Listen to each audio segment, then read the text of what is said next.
Friday, night day, chillin' with my girls in my new J. Feeling good, but ain't looking for a new babe. Head down to Taylor Lobs, cause I'm up the street. Real talk, no lie. Feeling in my soul, that's a good vibe. Hoping it's the right people chillin' inside. If they ain't, then I'll dip straight out to sight.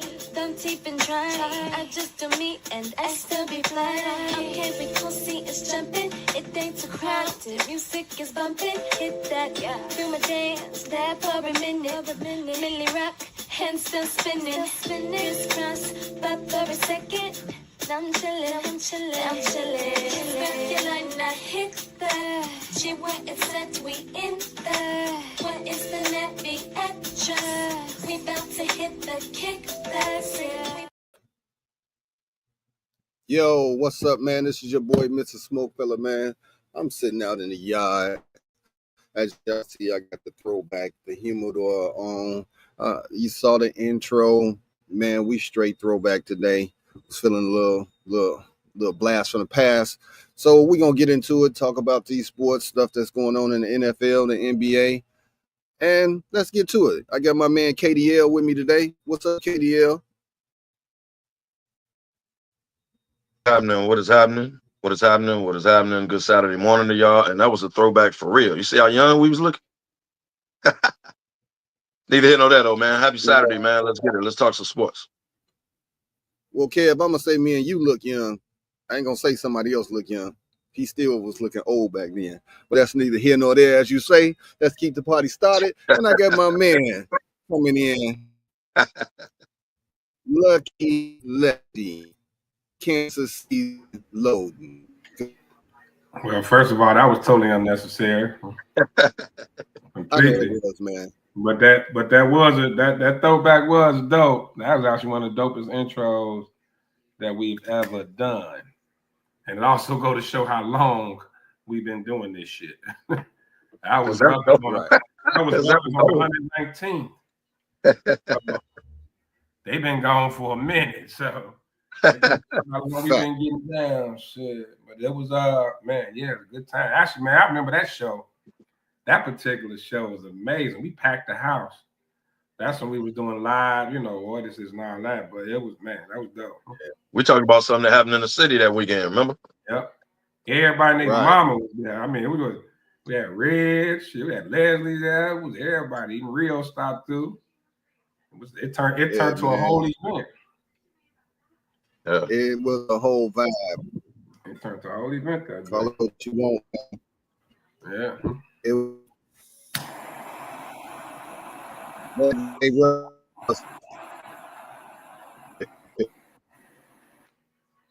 break it up, man. I know, man. I might pop off for a minute, man, but I did want to throw this first topic out there, man, as we talk about NBA with the New York Knicks and how it's straight, man. They certain coaches, teams are blocking it, like no. Jason Kidd was a no. Udoka was a no go. They were like, oh, Milwaukee said you can interview Doc Rivers. They was like, that's a rumor. Hell no. So man, let's talk about this, man. I think that was a meme. Did they mess? I want a meme. Did they mess up, man? That's what I want y'all to talk about, because did they pull the trigger? I know you disagree with it in the first place, but did the front office mess this up? Kev, I'll let you go ahead and start off. I might pop off to check my system, and I'll be back on. Yeah, you're going in and out. To answer the question, of course they messed up. It's embarrassing. Like, even if you didn't have a certain plan, right? You didn't have Mike Malone lined up. You didn't have Mike Brown lined up. You didn't have the coach from Memphis lined up, right? That's cool. But you got to have some type of, okay, if A goes wrong, then we're going to go to B. Your plan couldn't possibly have been, we're going to call every coach that got a job and we're going to request to interview them for our job because we're the Knicks and we was 2 games away from the final. That couldn't have possibly been your plan. So Leon Rose is the GM. From all indications, and I listen to there's a fan New York station on Instagram that I follow as I follow the Giants. They lit into the Knicks. They're saying this is Dolan's hands all over it. This was a Dolan call, not a Leon Rose call. This was a Dolan call. So Dolan been gone putting up the spear in Vegas. Leon Rose and them been handling the business for the Knicks.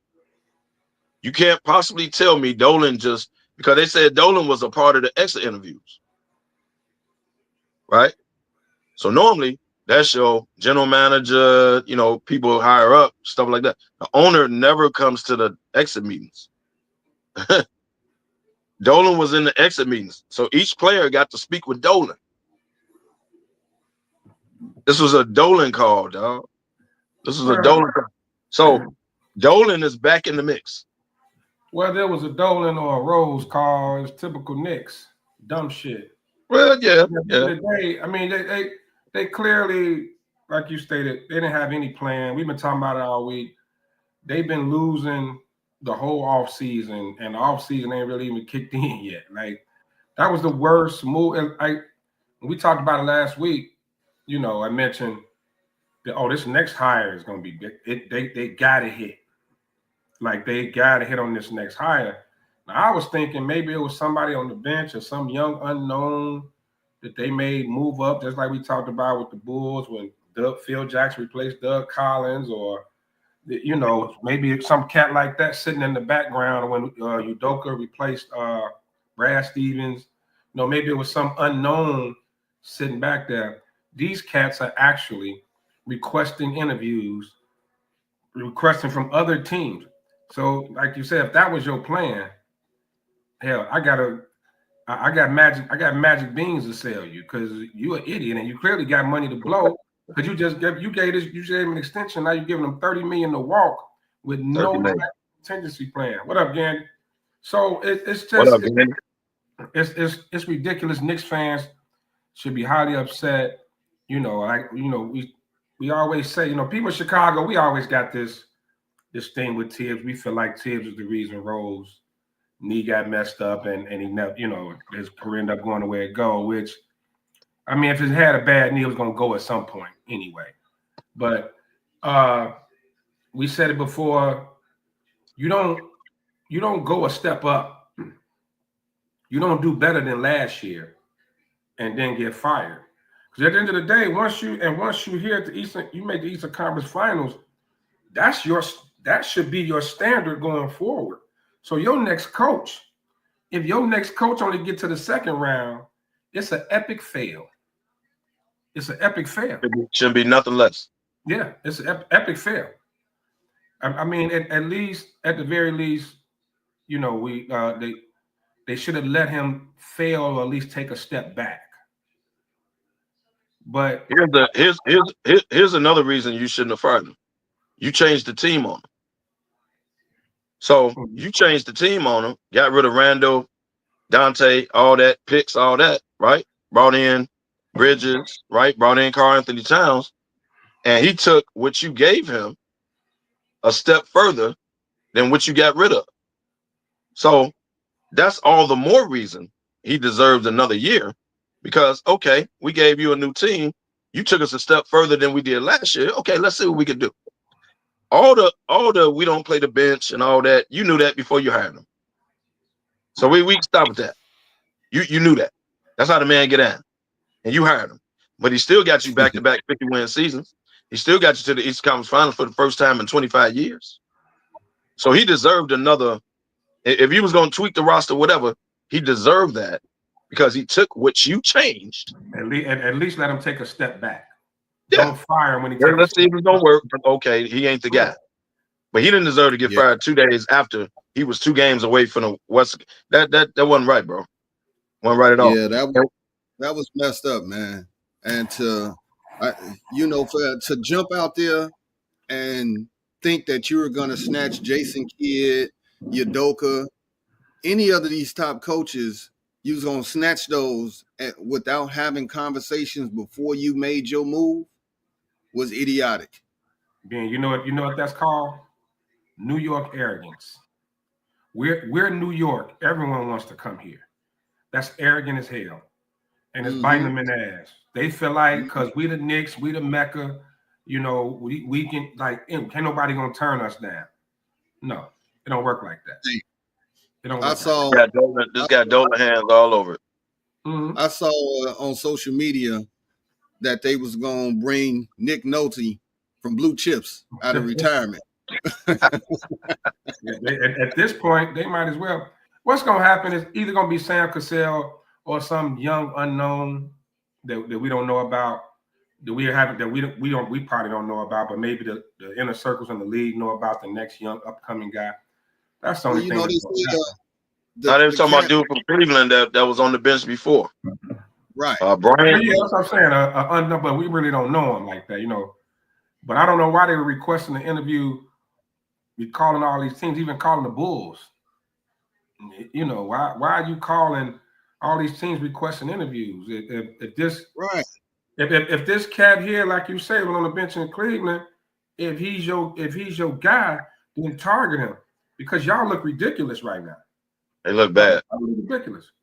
It's a shit show. Yeah, they look good. They look bad. Meanwhile, T is like, hand me my 30 mil. Right, run that 30 mil. Right. 30 mil.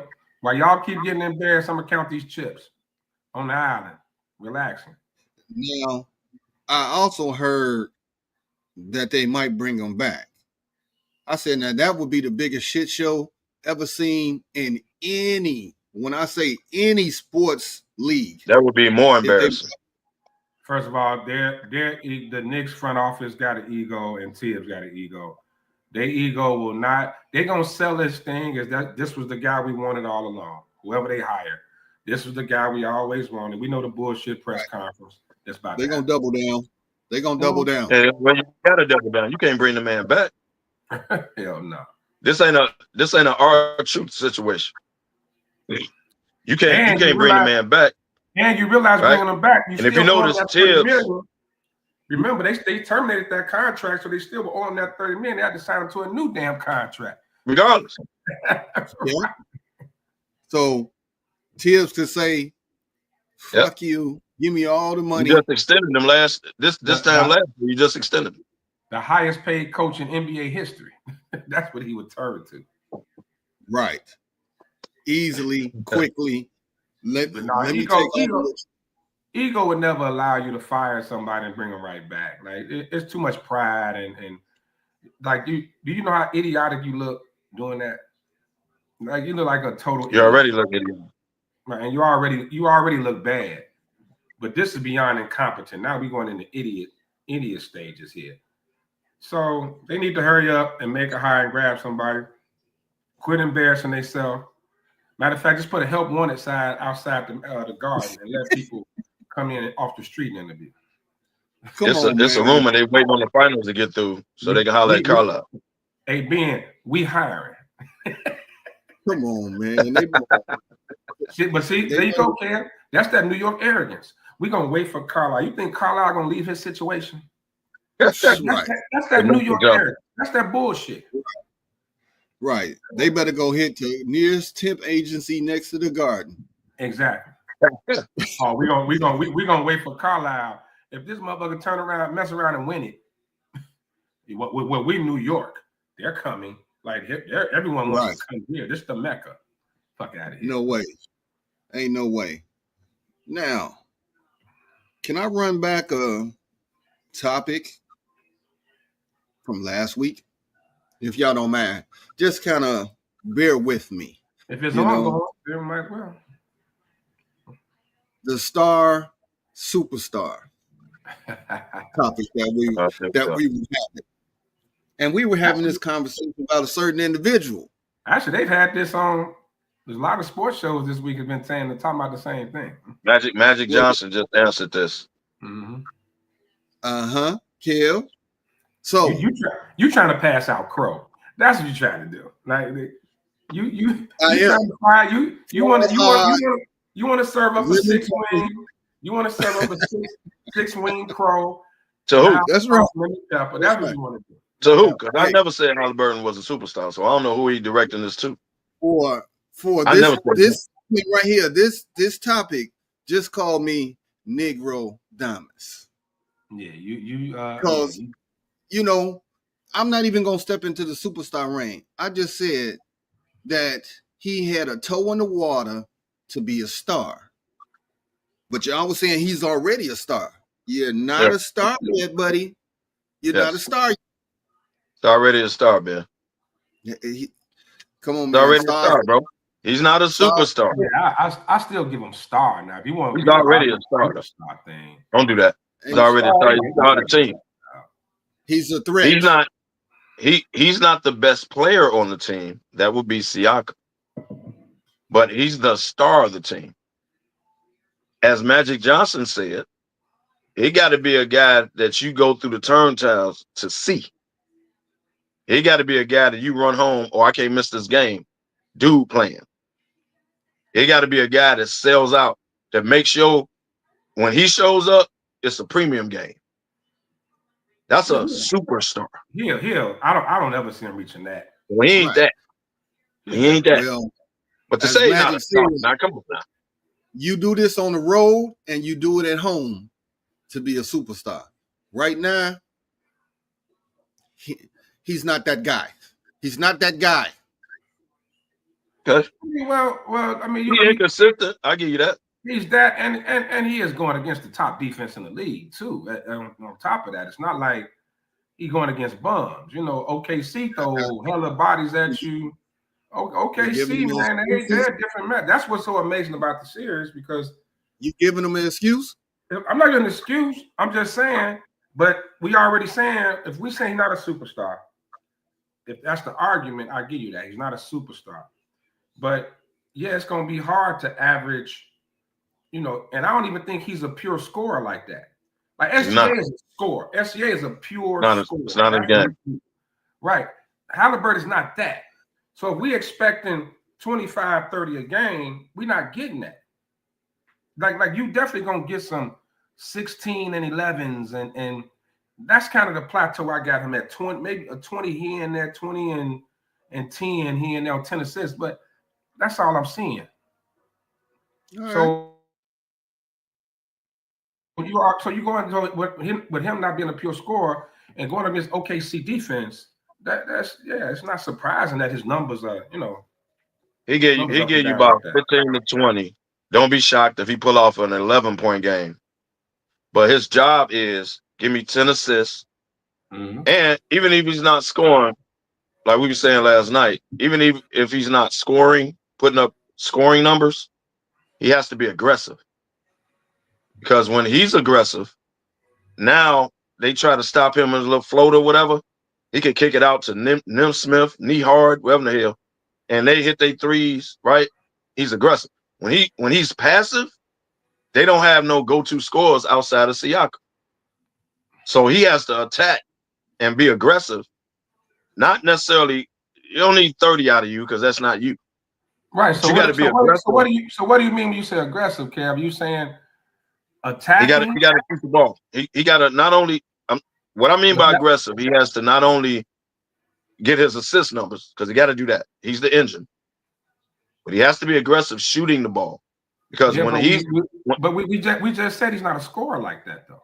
He's not. But he has to be aggressive in shooting. Here's why. Not necessarily to get 30. But when he's aggressive and he's doing those floaters, he's going to the basket, right? He's a good helter-skelter dude. Like you give him the ball when it's panic time, and he can run around and get you a basket. Yeah. If you ask him to outright score, that's not his game. It's not his game whatsoever. He's good at helter-skelter. Kev, that's a great analogy, helter-skelter. I give you that. But you can't be helter-skelter in one quarter. You got to do that all four. That's what he do. That's all four, baby.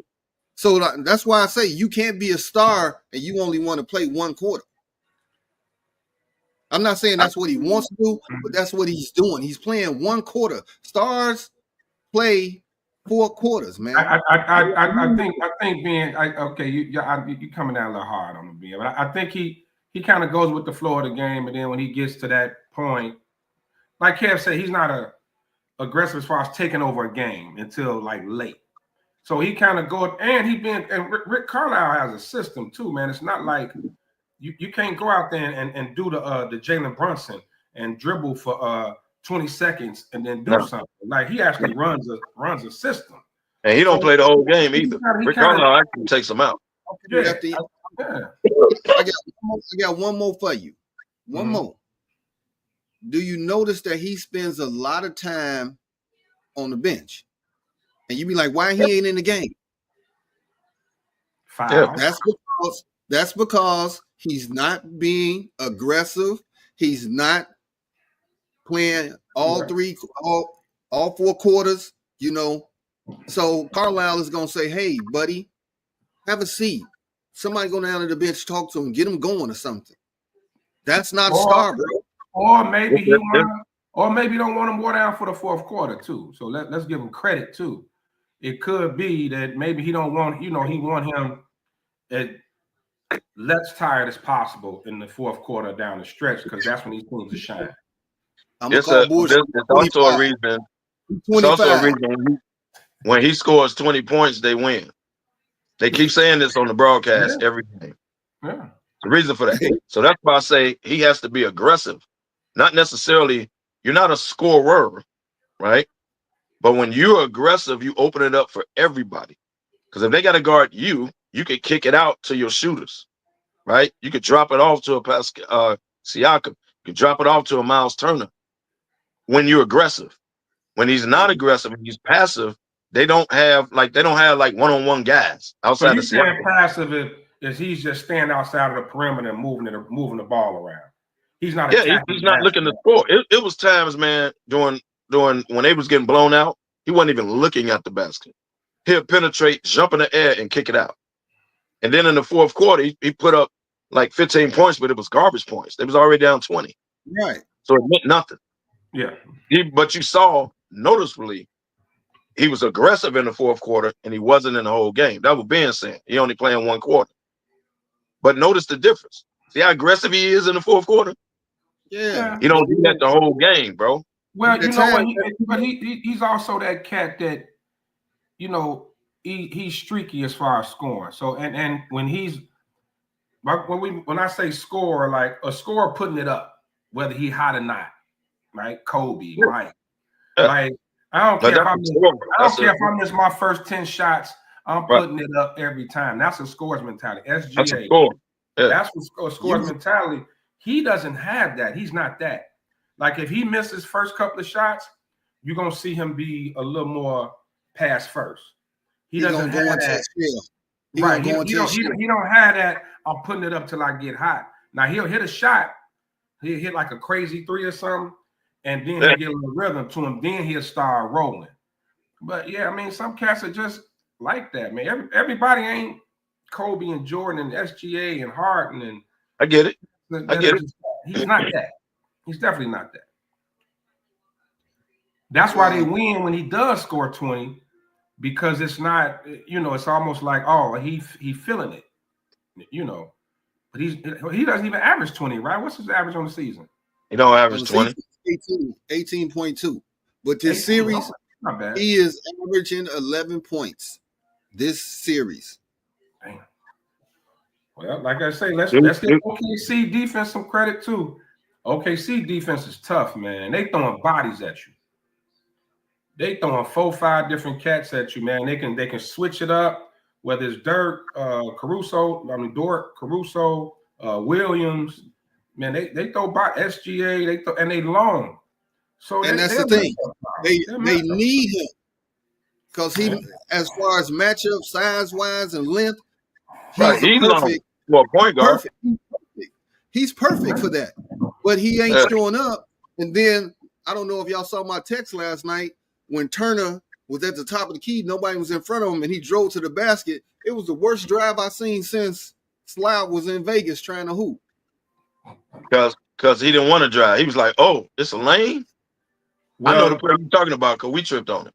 well, that's because when you He playing drove because it was OKC, open. when you playing OKC, it looked like they shocked when they wide open. It looked like a lot of times they get the ball, they're expecting defense to be right there. So it happened a few times this series. They'll get the ball like, oh shit, I'm wide open. Oh damn, it's not like a rhythm thing. They're like they shocked. Bro, he didn't trust me. He didn't want to drive. It was the lane was so open. He drove like, okay, y'all gonna let me do this? No, it's surprising.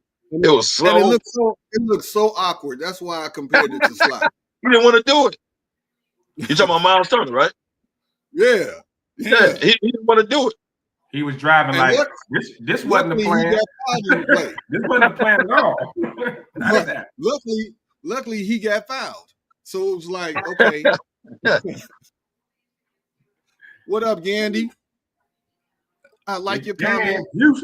Indiana does play with controlled chaos like your Braves were, but that's neither here nor there.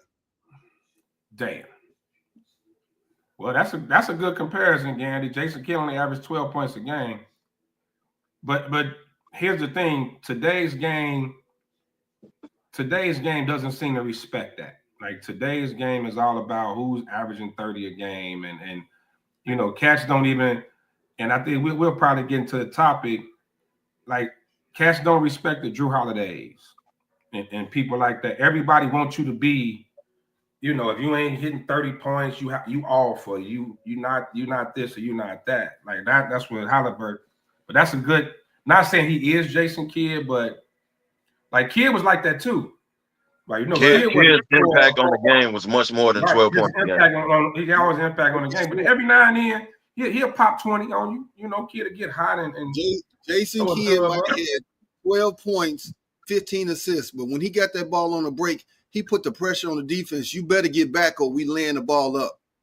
Oh yeah, we having a dunk. Jason Kidd was the reason Vince Carter, Kenyon Martin, Richard Jefferson. I don't think he was there with Kittle, but he was the reason a lot of them cats look good. A lot of them cats got their numbers because of Jason Kidd. So you can say his 12 points if you want to, but it's a reason why a lot of them cats shine when Jason Kidd was the point guard. Guess what? They had a highlight reel that was amazing when he started the break. Oh yeah. You just gotta get out and run. That roster that you did. Kidd and Magic on the break. Magic. This was the play. Hey, Lefty, this was the play. They saw him on the break. Yeah. They just pointed up. Yeah, well, it was definitely Magic won Kidd too. As far as on a break, who I want to leave my break. Oh, the Lakers knew too. They got out and ran. They knew. Right. You put those two in a fast break, and it's ridiculous. So Halliburton, I don't know. I don't even know who to really compare him to. He's probably like a mixture of cats, but and he's a young cat too, man. We can't be trying to crown him, and this is what he is. You know what I mean? Like he's still. You're making my point. He's still young. Still, you know what I mean? But he's already a star, though, man. You can't take that away from him, bro. He is. He's not the best player on the team. Don't get me wrong. All I'm saying is, if you're gonna say when you think of Indiana, do you think of Siakam or you think of Halliburton? Siakam. Well, no, basketball fans, real basketball fans, and I think it's Siakam. But media says Halliburton. Like mainstream is Halliburton. Guess what? Siakam is a two-way player. He playing defense, he playing offense, and he's the best player on the team. Like you said, Lefty, that's a great defense in OKC, but he's still dropping 20. He's dropping 20. Well, and Siakam is, let's just call it what it is. His game is ugly. His game is extremely ugly. It ain't no sex appeal to that game at all. Like he don't have no jump shot and all that either. Like he scores, but he'll take somebody off the dribble, awkward hook. Yeah, it's the most awkward stuff ever, man. But it's effective, right? It's awkward. You know? So his game is like Gandy. Damn. Hey, Gandy ain't no hooper. Gandy play football. Hey, ain't No, nobody on, ain't nobody on the playground driving talking about Siakam.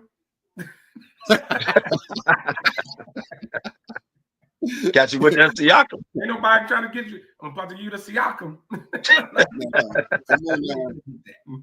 It is somebody in the third world country playing on the dirt court saying Siakam, bro. Yeah, maybe from his home country, but ain't nobody Ain't nobody in the States in their backyard talking about 5, 4, 3, 2, Siakam. I hit him with that Siakam, dog. You see that? See that Siakam? I was high. Nah, that's just uncalled for, Lefty. You took us left right there. I mean, but it's effective, and he was like that in Toronto. It's the same thing, and I think cats like that are not appreciated in today's game like they should be. He a hard hat that put up numbers, and that's rare. Yeah. Usually hard hats don't put up the type of numbers he put up. He hustle. He on the floor. He diving in the stands. Like he's all over the place. So that's that kind of that Rodman type. Well, he didn't have the numbers, but the energy and everything else he brought. Siakam is both. You know what I'm saying? He scored. He could put the ball in the bag. And I wouldn't want him to have the ball with the game on the line and have to dribble from the top of the damn key. No shit. Not like that. He another helter-skelter dude though. Yeah. Like he could like when Kawhi was doing this thing with Toronto, Siakam always backed him up, had 20, 25. People wasn't really peeping that. Yeah. But Siakam and Van Fleet. Yeah.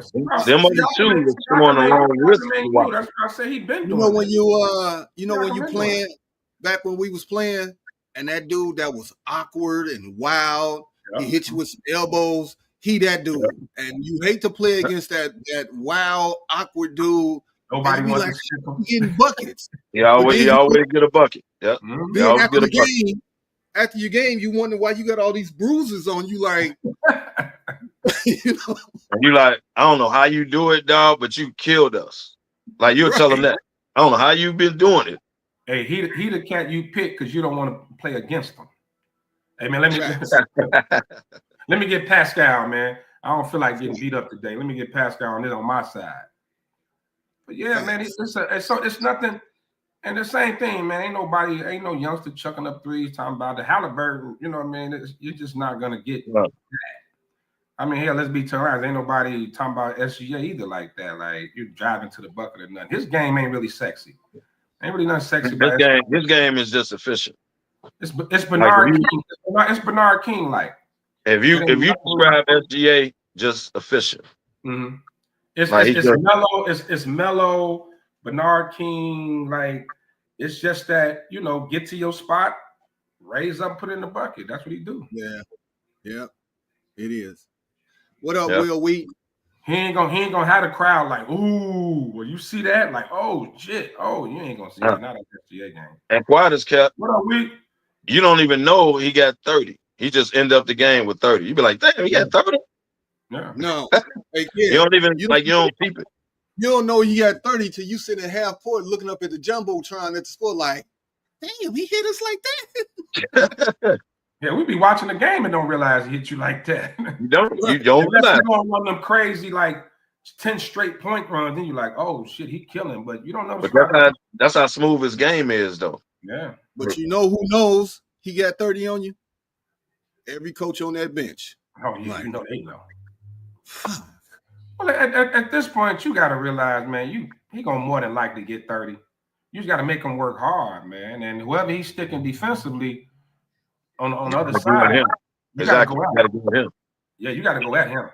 Make him. And that's what I was saying about Brunson. Like, you can't just sit up and let this dude dribble, and come out with 30. You got to go at him on the other end. You got to make him work. Wear him down. Make him play deep. I'm gonna tell you what I don't like about OKC. What you got Chet out there, he getting dog walked by Turner when he come into the paint. You got Hardenstein, and he getting limited minutes, bro. What's going on with that? You gotta put Hardenstein in there so that sucks up Turner. Now double them up. They never have them in the game at the same time. Well, they put him back in the starting lineup last night. Well, that means because one of them have to stick Siakam, and Siakam's too athletic. Like one of them will have to stick Siakam, and neither one of them. One of them don't stick Turner, the other one. Yeah. Neither one of them are good matchups for Siakam. They'll be in foul trouble before they know it. You see them big cement boot big men trying to be out there with Siakam got it at the little 15-foot nigga, this little move. It's not gonna work. So whichever one stick Turner, he on the perimeter anyway. Exactly. He's standing on the 3-point line. He ain't really driving. Well, but it's amazing. That's clear by that drive last night. Bro, he didn't want to do it. Yeah. But it's amazing how Cat killed Turner. Okay. And now Turner is killing Hunger. I guess it's levels. Let's show you the levels, bro. Because Cat was killing Turner. I always say, man, Cat top 3 skilled big men in the league. I mean, top 3, 4, you want to say, of course, Joker. And I always forget AD, how skilled AD is. AD is skilled. And a healthy Embiid will kill you. Healthy Embiid. And Cat got to be right there. So, yeah, I expect Cat to kill Turner. Like, I don't think it's between cats in the league that can really slow Cat down when his head in the game like that. But I like Chet and Hartenstein, they're not that. You know what I mean? Like, yeah, they're not that. Chet got more skills than Hartenstein, though. Yeah. Chet just lighting the ass, dog. You see his legs? Yeah, he like his legs. That's what Turner be doing. When Turner drives, he literally moves Chet out the way. Like at the same time. He can put the ball on the floor. He is an underrated passer. And he can put the ball in the bucket. I like Hartenstein. I like Hartenstein. Yeah. You know, Hartenstein, they take Hartenstein on the team. Yeah. They told the story that back when he was playing in high school, his dad was coaching, and he had to go a whole quarter without shooting so he can learn to pass the ball. He was a scorer for the team, but his dad used to say, "You can't shoot this quarter. Get everybody else in the game." His dad should have coached you. It's neither here nor there. Oh, Kev, did he just punch me? Maybe he should have went to his dad's camp for a year. Wow. No, but I think Hartenstein is. I just think the problem is having them out there together against Turner and Siakam. So I think that's actually it's a bold move for a head coach that won 68 games, over 80-something wins, and dominating the league to make a change to adjust to a 4 seed in the East. You know what I'm saying? Well, somebody got in his ear because he went back last night. Somebody got in his ear. Well, but because what Hartenstein was doing though, the little minutes he was getting, he was effective. Like he didn't just sulk and be like, well, when he got out there, he still played hard. You know, you got a lot of cats that'll be, facing the towel. Like, oh man, I'm coming off the bench now. Hartenstein, he got his minutes, so put him back out there, man. And I don't know if you guys have noticed that your boy getting the whistle again. Yeah. Through the first couple rounds, SGA wasn't getting that whistle. But the man, the MVP, it was a crucial call with what, about 2 minutes left last night? Yeah. He getting that whistle now. Hey, he the MVP. And to me, Naismith and Nembhard gotta be dumb as hell. You know he getting the whistle now. So why are you trying to play him so physical? You just gotta put a hand in his face. You know, you can't be physical with him because guess what? He thrives on making the contact and going to his shot. So he going to the line. When he go to the line 15 times, Y'all losing. But they don't know no better because that's how they guarded Brunson. Remember, they was getting through picks. That's how they guarded Brunson. The problem is Shea is 6'6". Hey, He got right. a bigger body. Yeah. Well, I'm gonna go with I think it's time for a lucky conspiracy theory. Uh-oh. Here we go. Here go Munch from Law and Order. Much dead, man. Much passed away, dog. That was my boy. Conspiracy theory. The ratings are so low in these NBA finals. Your only saving grace is for this to go 7. To maybe get that one big viewership, that one night where viewership is game 7, winner take all. I think that's the only prayer that they got. And I think the NBA knows it because they watching them ratings. They watching how low they are. I wonder what last night's was probably even lower. May have probably been, even though that was a swing game. But we said at the beginning of this series that only real basketball fans gonna watch this. You really don't think people watching this? Look at the ratings. The ratings ain't lying. The ratings are Because low. it's turning out to be a good series, bro. Like, we are fans of basketball. We basketball. I mean, we were gonna watch, but what I'm saying is, it's actually like if you watch basketball, it's turning out to be a good series, man. Hey, Kev, right. Tell me that you know one person that's having a watch party for the finals. Well, I mean, outside of the OKC and Indiana fans, I'm okay. LA might be got things to do. You know, I get it, but but this is actually turning out to be a good series. Like you, no, we're not debating that. It's a great series. Like it's actually a great series if you're a basketball fan. But man, like we talked about earlier, you watching SGA with his boring ass mid-range game. You watching Siakam with his wild hook shots. It's not only basketball fans can even appreciate it. When they play, what was it? Wednesday night. When they played Wednesday night, I saw so many people posting they was watching Tyler Perry's Straw. Mm-hmm. I just grabbed the info for you. NBA Finals Game 4 ratings are not available yet. All right. However, Game 3 had a 23% decline in viewership compared to the 2024 series. That's big. Tyler Perry is making his move. Tyler Perry knocking out the NBA Finals. I mean, we sat through Denver. We sat through Denver and Miami before, so everybody get over it. And guess what? We were super pissed at that. Yeah. What was the Lords? Was it the Nets Spurs series back in the early 2000s? Remember that Nets Spurs series? That's what I think. Let me answer your question, Lefty. No, I don't remember that series. Right. No, we sat through that. We sat through that. I think the Spurs swept them, right? It was the Nets, New Jersey Nets, and the Spurs. That was real. That was low. And they had Tim Duncan and Jason Kidd was in that series. So San Antonio was never no draw either. I mean, you watched them, you respected them, but they weren't no draw. You know.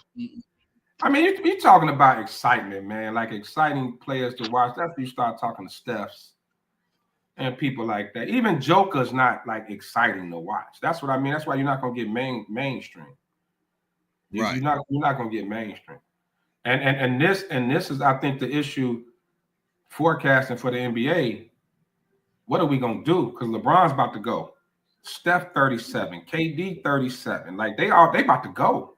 That's why they're trying to build these young cats up, man. They trying to get on the Ant-Man train. They trying to get on the Luka, people like that. You got to get some ratings, man.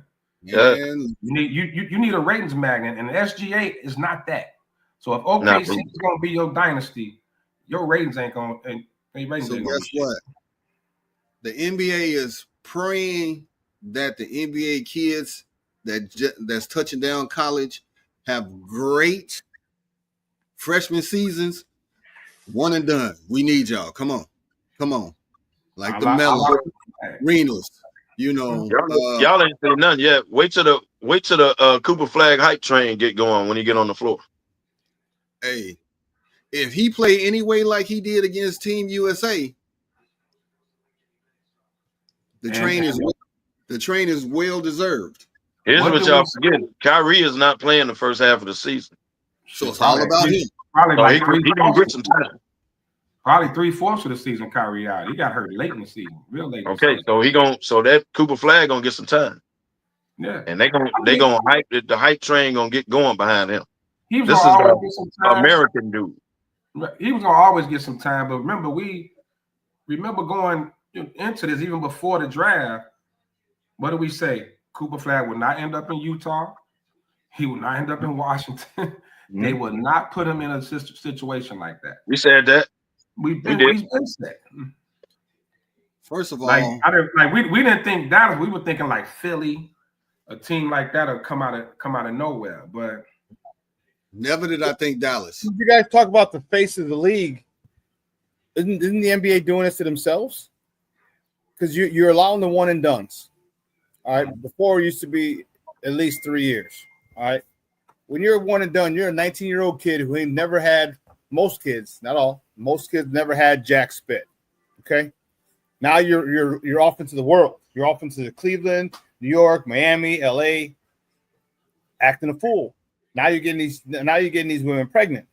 All these guys are having these baby mamas, and the NBA does not want to market as the face of their league a guy with multiple baby mamas, which is why Ant-Man's situation. I thought he was going to have a chance to become the league, but because of what his situation is, now I think that's gone. So the NBA is doing it to themselves because they're allowing these kids. Because remember, and that was the reason Dolores, Mike's mom, said you got to marry Juanita. You got to marry because he knocked her up, and that wasn't planned. She's like, you have to marry her. All right, if you want those millions and the endorsements, it got to be the family thing that they can promote to, the rest of America. But the NBA, by allowing these kids in, they're kind of shooting themselves in the foot. Hey, Sean, I think Nike has something to do with that too. Right. Now, the NBA. Well, you remember this first whole campaign for you, bro. You can't be out here like that. NBA, I'm giving you this. You can take it. Just cut me a check. You need to have a class for the rookies, and it's called Raw is Not Law. Why you think Tatum hasn't been pushed yet? And Tatum, not tattooed, clean-cut young man, but he ain't married that girl. Well, he not married though. Well, he ain't with her no more. He with LMA now. Well, yeah, he would have. So the chick he with now, that's not his baby daddy. So he a baby daddy. So that knocks him out. Baby daddies ain't getting it. The image is everything. We had a huge debate. Me and John Paul wanted to put hands on me. It wouldn't have worked out for him, but he wanted to because I said no dude with dreads will ever be the face of the NBA. No, it will never happen. No, you got dreads. Like you'll be a star, superstar, and all that. Which is why Iverson never got pushed up to that level. They wasn't gonna get behind him like that. Image is everything. Even though NBA is multi-billions of dollars. Yes, NBA is predominantly black, but the season ticket holders. You can kind of blame AI for the image that we got right now. I'm just saying. That's unfair. AI was his own dude. Everybody AI was his own dude back then. Like he just how he just moved, how he moved, and pure hip hop community got behind AI. So everybody, So he brought a whole nother element to the league, and he is one of the game changers that I say about the NBA because of what he brought to the league. He brought this huge urban hip hop following to the league. That's what he brought. Tattoos, the braids, practice. Come on, it's like what we call urban, some other people call thuggish. Unfortunately. And those are the sponsors, the multi-million-dollar corporation, billion-dollar corporation. Do you remember what they said about Richard Sherman when he snapped in that press conference? Mm-hmm. They called him to Stanford. They called him a thug. He said, I'm GPA 4.0 from Stanford University. And they called him a thug because he had braids. So That did image go off. ain't gonna go nowhere, He bro. did go off now. Don't let's not put that out. He checked him. He definitely checked him. But nobody called. Remember Birdman, the white cat with all the tattoos. And He's what's played his for name? Miami. Yeah, ain't nobody ever called him a thug ever, not once. You know, I think I heard white trash going around. Eccentric. He was different. Yeah. You know what I'm saying? I heard white trash going around with him. I didn't hear trash though. I think they could kind of go hand in hand. You know what? His teammates loved him. Oh yeah. I saw a podcast. He was just on a podcast. His teammates loved him. Oh yeah, because he was wild. Yeah, he had their back. Yeah. And guess what? He was with the shits. He was with us at all times. Yep. So now even looking now, SGA with them braids in his head. You know, on top of the interracial thing ain't helping him either, because Dr. Umar Johnson just went off on him and Halliburton in one session. Did he? You know how he feel about that. Yeah. Well, I don't trip off Johnson, man. I'm not a huge follower of that dude, but that's neither here nor there. Carry on. He got millions of followers, though. Trust me. Now we got Can't another. tell grown man how to do. SGA is Your also opinion ain't law, motherfucker. Yeah, he's Canadian. We got another shit show team too. That's flying under the radar. That ain't nobody calling them a shit show, but they are, and that's the Phoenix Suns. They are a shit show. Yeah. And I say they're a shit show because this whole now you looking to trade KD after you pretty much brought him there. Like, man, this is going to change the game. Bill, they trying to trade him. No. They got that no trade clause. They can't do no. You tried to trade. Nope. Tell the story right, man. KD wanted to go to Phoenix. He wanted to hook up with Devin Booker. They brought in Bill. It didn't work. So since Bill declined his trade option, which you gave him, Phoenix owner, you gave him a no trade clause. He declined it. You shifted to KD. That came over in the Washington deal.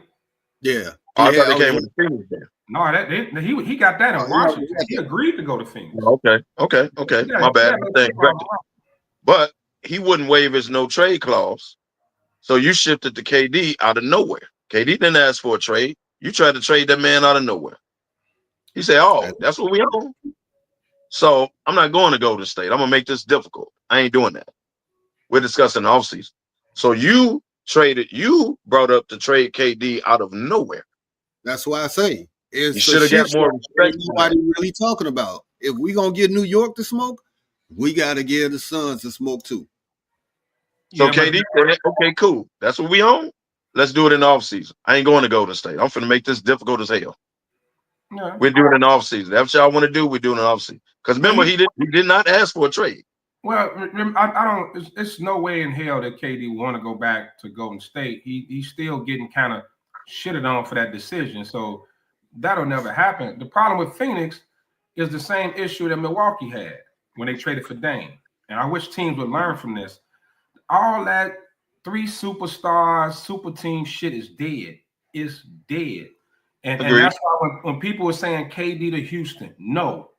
Now, if you can just sign them, it's one thing. But looking at KD deal with Phoenix, what all they gave up? Bridges. They gave up a lot of really Cam Johnson, Chris Paul. Like those cats really were. Dancer was just get out of town. We need him gone. But I'm just saying that's those players that people. What I brought up earlier when I mentioned the Drew Holidays and cats like that, like even you can call Caruso one of those cats that are important, and you trading those cats away for a megastar. Look at what destroyed. I'm gonna tell you now. What destroyed LeBron's Laker era is the Russell Westbrook deal. But that was a LeBron doing. Exactly. But I'm saying it destroyed. Even KCP was just on a podcast talking about that. He said we could have got 1 or 2 more rings. Yep. We'd have kept the nucleus together. Should have at least let him run it back and see what would have happened. Yeah, I think they ran it back, but everybody was injured. A bunch of injuries. That AD got hurt. A bunch of people got hurt. Even LeBron got hurt that next year, if I'm not mistaken. But it should show that that shit does not work. And now with the rumor of KD going to San Antonio, you got to give up a lot of shit to match salaries, and you're giving up intricate players that fit in that system, players that are valuable, not just on the scoreboard, but other ways. I don't know why top teams still haven't learned. They're not ready yet. It doesn't work. You can't just plug KD in San Antonio and think they're finna just go to the top. Wendy ain't ready like that. He's up and coming, and I get it. Chris Paul on his last legs. Harrison Barnes. Now that rookie is good. Out of Connecticut, rookie of the year. He good. Yeah. And they about to get that boy from Rutgers too now. They got number 2. They got like number 2 They too. Okay. So they finna get another young stud type dude. Like they up and coming. KD is on his last legs, bro. Like he needs somebody that's there now, and maybe he'll take him over the top. Think about it. What do you have to give up to get KD? Because you got to trade for him.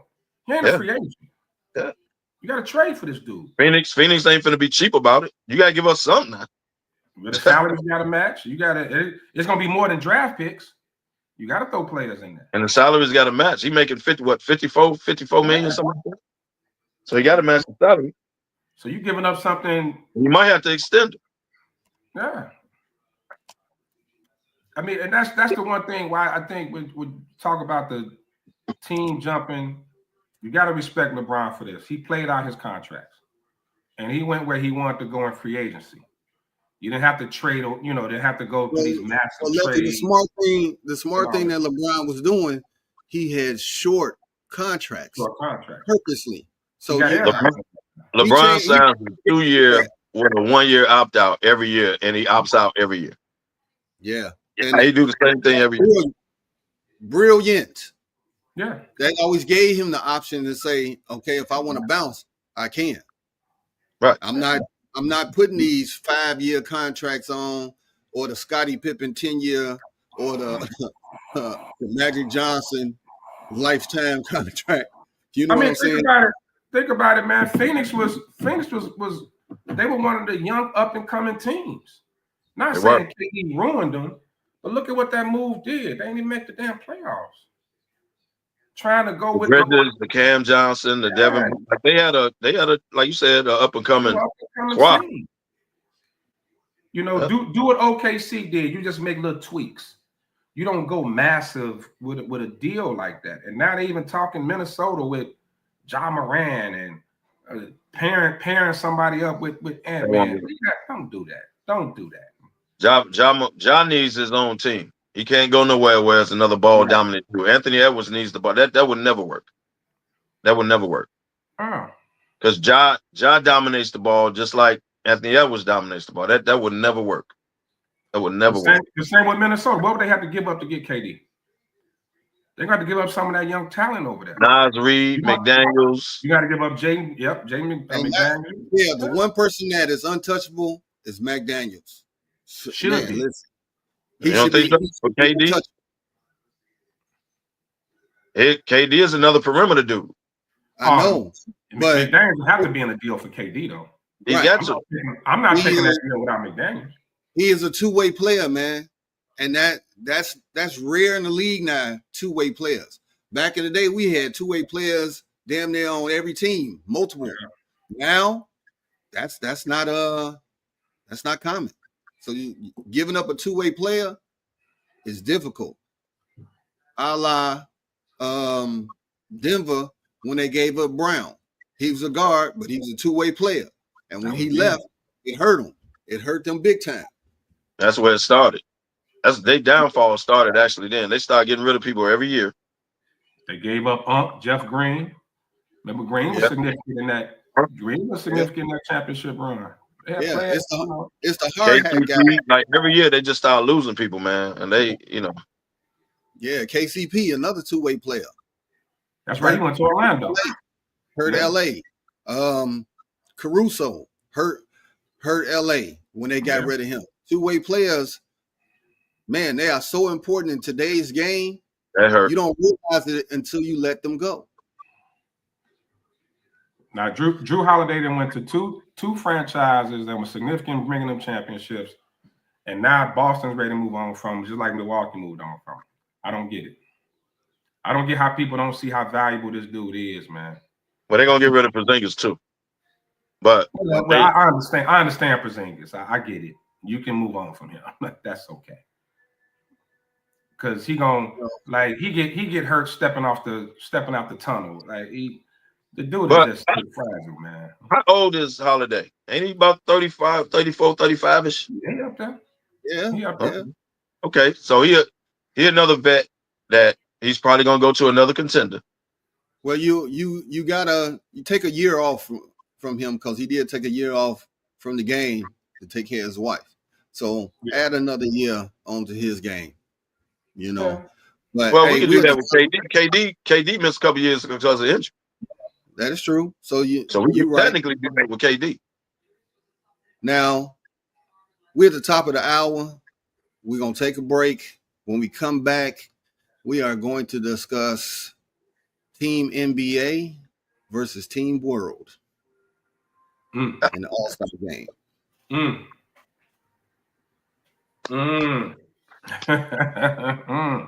Well, we ain't talked about it yet, and it came out a couple weeks ago. So, Sean, take us to a conclusion. Hey, it's your boy, the Superback, Sean Sierra, and be sure to follow Sports Zone Chicago on all social media platforms, on Facebook, Instagram, and our Roku channel. You can find us at Sports Zone Chicago, and on Twitter, we are at Sports Zone Shy. Also, be sure to download our mobile app so you can take Sports Zone Chicago with you on the go.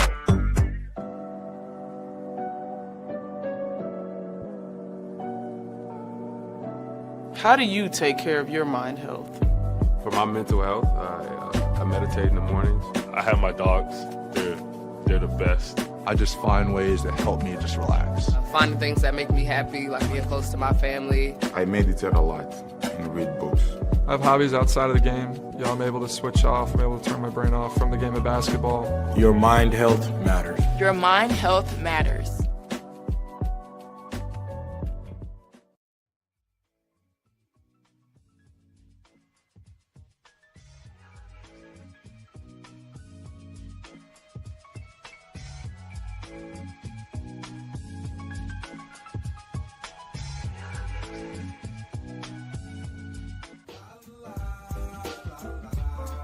It's a romance sport.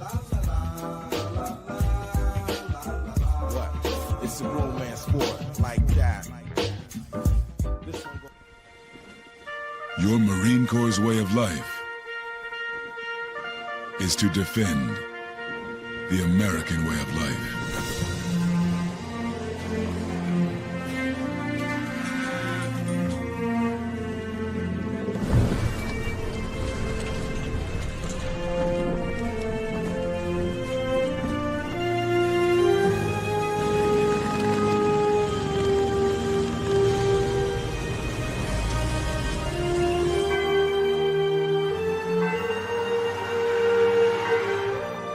Every day,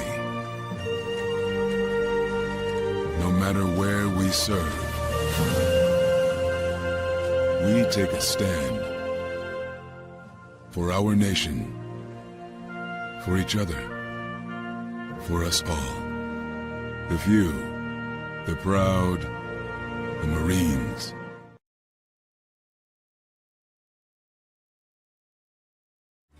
Everybody in a work zone is someone's somebody. This is my mom. She works for KDOT. This is my dad. This is my mom. This is my daddy. This is my sister. This is my daddy. This is my son, Scott. He was killed while working in a highway work zone. When you drive through a work zone, drive like a life depends on it. Because it does.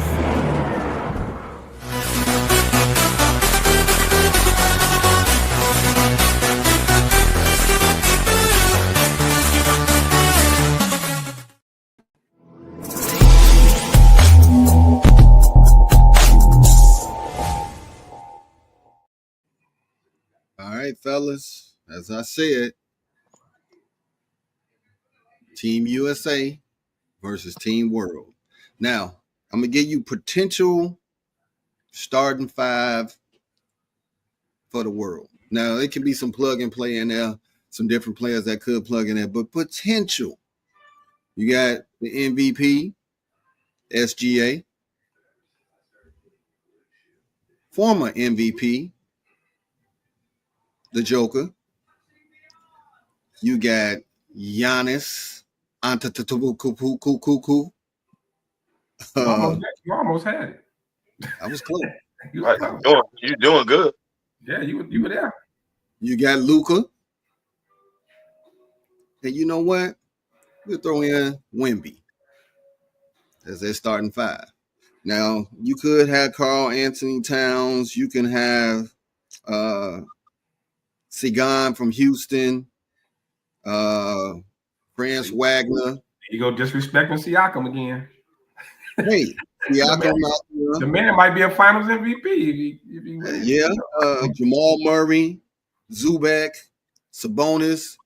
You got some players out there now. The whole Canada team. Right. Now, Team USA, potential starters. You got Curry. Oh. Ant-Man. It won't be Tatum because Tatum ain't going to be back from injury. Right, he ain't going to be ready. He ain't going to be ready. You got Bron. Oh. AD. Now, some of the reserves, somebody got to step in for, Tatum. Are they going to put Brown in his spot? You got to say Brunson. Would Embiid be USA since he played in the Olympics? Embiid, got to see which way he going. He played for Team USA, so he gotta be on the USA side. KD, I'm gonna throw in Cade Cunningham because he had his coming out party. Evan Mobley, another big man. You got Booker. I mean, man, Donovan Mitchell. Yeah. Who wins this game, man? Who wins this game? Because it's three players that said. You got Team World, Kev? Why? Please explain yourself. I do. I got Team World because they're going to take it seriously. And I think you left Giannis out, by the way. I didn't hear you say his name. I got Team World. Cool. You said Giannis? Yeah, he almost had the last name right. Oh, yeah, my bad. Yeah, almost had the last name. So I got Team World because I think Team World will take it more serious than Team USA. I think Team World will come out serious. They're laughing, joking the layup line. They're going to come out and ball. Team USA just going to feel we're Team USA, right? We're going to win, y'all. But I think it's going to get serious when Team USA realize, oh, shit, we got to hoop. We got to actually play these guys.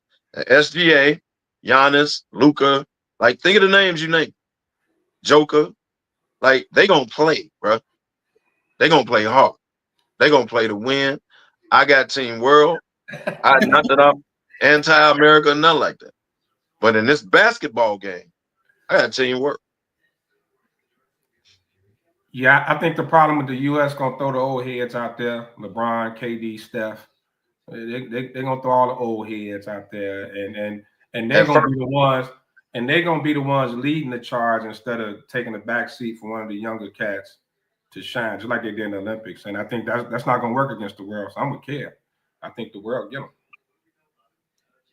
They share the ball better. They got some passes. They're going to play. And I think they're going to play hard. Yeah. The USA going to play hard, but it's going to be once they realize, oh, shit, we can't get embarrassed. The world going to play hard on the opening tip. Okay. That's my opinion. I disagree with both of y'all. I think there's no way in hell Team USA is going to come out not ready to play. All right. This is going to be on this right here. The rating is going to be ridiculous for this just to see this game. They're going to be watch parties, unlike what we got now. But this right here is going to be, and from the tip, I think it's going to be a slug match. I'm not going to say that Team USA just going to run away with it. I'm not saying that. Not at all. But what I'm saying is they're going to take this personal, like we don't want to be the ones to get busted on national TV, because then you're gonna have Charles, Kenny, you're gonna have Shaq roasting the hell out of them, and they are not trying to have that. They're not. I mean, but what I mean, if you're talking about like a lot of those foreign guys from their home country, they play with a lot of pride. U.S. players are kind of more flash and grab. You know what I mean? So they don't take it serious. I think the world would play better as a team. I think the U.S. you're gonna see a lot of Mitchell got the ball at the top, do his thing. Ant-Man got the ball at the top, do his thing, chuck up a shot. Steph gonna throw up his threes. LeBron gonna do some crazy shit just to show off. KD gonna chuck it. You know what? I'm not disagreeing on y'all, but you know what's going to be? It depends on who the coach is for Team USA. Well, the Olympic coach. They may have to bring Pop back. Well, who's the Olympic coach? Steve Kerr retired. Who's the Olympic coach? Spoelstra? I don't know who's taking over next. Don't know who's taking over. That's up to the Olympic coaches. That's up to Grant. The only chance the U.S. got is to leave some of them old heads at home. People like LeBron and them should take the All-Star weekend off. And I know they're not going to do it. They're not going to do that. But the U.S. will need, but we talk about as a team, the U.S. going to need some Derek Whites. They're going to need cats like that out there. Okay. They're going to need those cats. They're going to need them type of cats. You need a Derek White out there. You need a Drew Holiday out there. You need hard hat cats that ain't trying to score and all of that stuff, and they actually gonna play some defense. Like, you're gonna have to pull out some of those cats. You got to. But I think I don't know if it'll be in the All-Star game and everybody only really cares about the superstars. Are you going to put those hard hats on the team? How serious is the U.S. going to take this? Like, even when they building the team, I'm pretty sure the fan voting probably is out. But I don't know if it's going to what type of impact that's going to have if they even having a fan voting. But how are you going to assemble this team? Are you going to assemble it like you're getting ready for the Olympics and make sure you got some cats who do the dirty work? Or are you just going to throw all the superstars out there and say go for it? I don't think, because it's an All-Star game, you can't get rid of the fan vote, right? Because it's an All-Star game. Mm-hmm. So whoever makes the All-Star team, that's the team. Like, that's what it's just gonna split it. World the fan vote have to be used for both. You can't have a fan vote for the U.S. and not for the world. So it's going to matter on both sides. So that's what I'm saying. They're not gonna get rid of the fan vote because it's All-Star. They're not gonna do that. I don't know how you separate or whatever, but right. Individual team. So you go fan voting, you automatically getting Bron and Curry. They're gonna get vote. They're gonna get voted in. That's okay. And KD. More than likely KD, right? That's off top. You're gonna get those dudes. So Devin was Devin from here or from Canada? Yeah, Devin Booker is from USA. Devin Booker, you got Devin. Like I just see a bunch of guys 1-on-1 trying to ooh out a crowd over, like you say, the world team ain't gonna try to be sexy with it. They going at it. They just gonna hoop. They're gonna go at it. They're gonna go at them. Like, you don't think Giannis gonna play hard, bro? You don't think like they gonna come out and the USA gonna notice like, oh shit, we gotta play against them. Have you ever noticed Giannis in the All-Star game? Oh, yeah. He don't care. But he only got one speed though. That's Giannis. He don't know. He can't like fake. Like he only know how to play hard, dog. I mean, because that's how he became who he is. He's not a skilled basketball player. The only other dude I really saw play hard that took it serious was Kobe Bryant. Like, Kobe was out there like, let's hoop. Let's see who the best. And everybody else like, hey, man, hold on, dog. We just all-star, man. We just chilling, you know. And Kobe took it serious. That's how Giannis takes it. But I think the question you're going to have to ask is the world team going to come in with an Olympic team mindset, like they're going for a gold medal? And are the U.S. players, or are the U.S. players, and are the U.S. players going to come out like it's All-Star weekend? We partying, kicking, and having a good time. Like, You're making my point. You're making my point. The world is going to take it serious from the opening tip. Yeah. They're going to take it serious. And the U.S. go, oh, shit, we can't get embarrassed out here.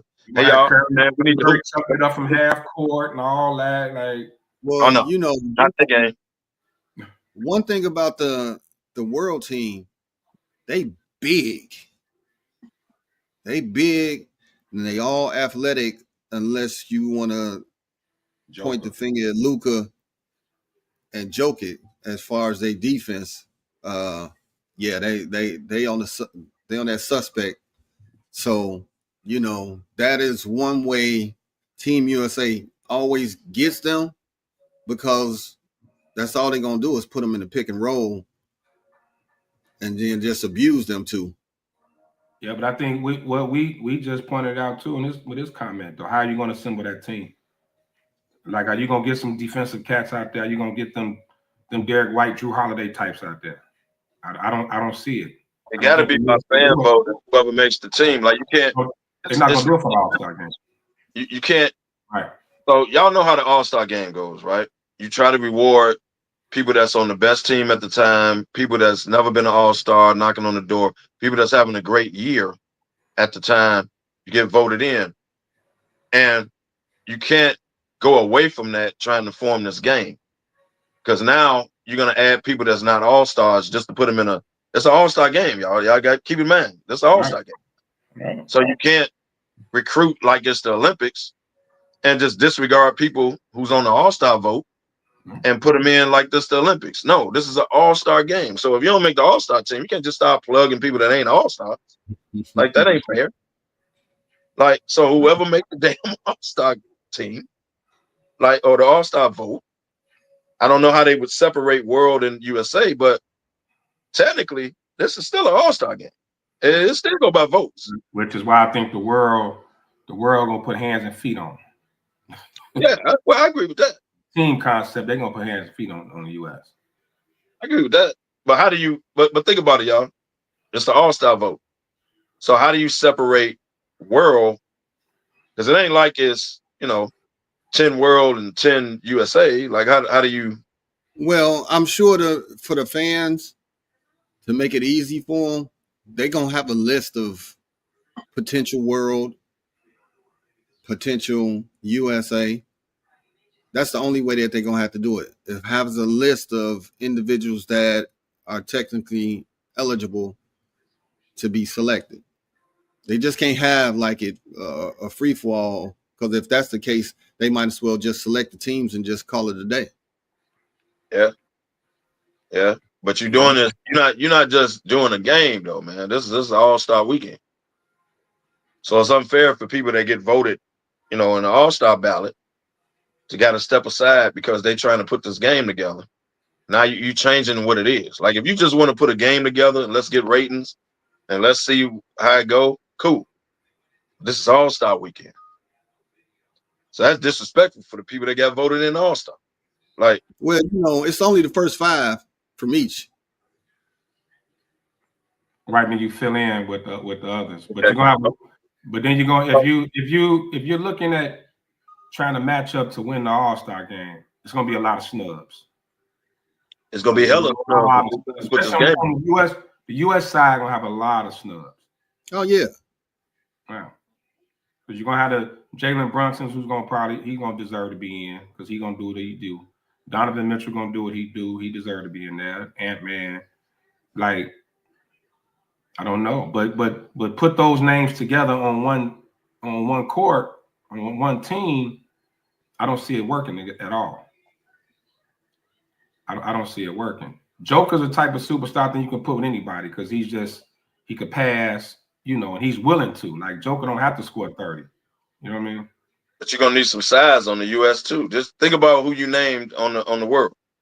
Outside AD and Embiid. Luka is big. Just them three. We ain't got to the guards. Right. So they gonna need some size too. I don't know, but I've been waiting for this. I've been saying it's the only way to fix All-Star Weekend is USA. We've been asking for it. The only way to fix it. I'm ready for it. Fix it.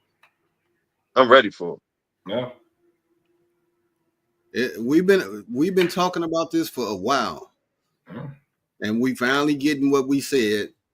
And we always said this would fix the All-Star game, outside of. But it's gonna make them play.